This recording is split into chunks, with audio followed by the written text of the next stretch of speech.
Now to our top story, the new CEO at General Motors. Now, despite the breakthrough news about Mary Barra, our next guest says that not much has changed for women in corporate America. According to a new survey by Catalyst, this is a group that monitors the status of women in business, there has not been a significant increase in the number of female CEOs, senior executives, and board members in U.S. companies. Deborah Gillis is the Chief Operating Officer at Catalyst. So, Deborah, tell us why we're not seeing progress, even though there have been some really smart women in being promoted into these CEO jobs. And I'm thinking of Ellen Kullman at DuPont or Ginny Rometty at IBM, and not in the corporate world, Janet Yellen, who's going to be the first woman to head up the Federal Reserve. What's going on? Why aren't we seeing more of this kind of stuff going on in corporate America? Well, you've just identified some very remarkable women leaders. I think what's important when we talk about this issue is to focus on the leadership of women. Unfortunately, the Catalyst census shows that for the 8th consecutive year, we've seen no increase in women's representation on boards, now stands at 16.9%. And when we look at women executive officers, again, 4 consecutive years of no significant growth. Women now hold 14.6% of those seats.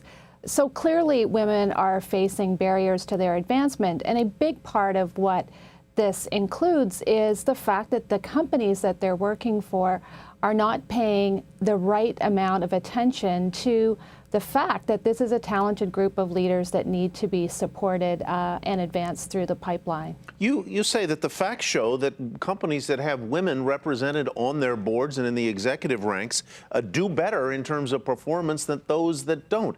Explain that, and why doesn't that get through the thick heads of some people and say, hey, we can do better if we have more women there? And finally, why do you think that is? Well, Catalyst research does show that on average, Fortune 500 companies that have the highest representation of women in leadership as compared to those with the lowest representation of women do better financially. Why is that? Well, it's for a variety of reasons. Those companies are tapping into the full range of talent that's available in the marketplace. They're also tapping into the knowledge of women who understand the preferences of the marketplace. So essentially, we would say to serve the market, you need to look like the market, tap into the talent that's available, and also into the insights that those leaders would have for your company. All right, so make a case about, you have a company now puts a woman or a couple of women on their board. How does that change things? I mean, how does the conversation at those board meetings change? I think any conversation changes when you have different perspectives around a decision-making table. Different points of view are being raised, different ways of looking at a problem. Again, what's really important is that there are diverse perspectives. That's where we really see the opportunity for innovation to happen in organizations. I think it's no surprise in the earlier story that you were talking about when you look at Mary Barra's appointment as the CEO of GM. She had been leading their product development function prior to this appointment.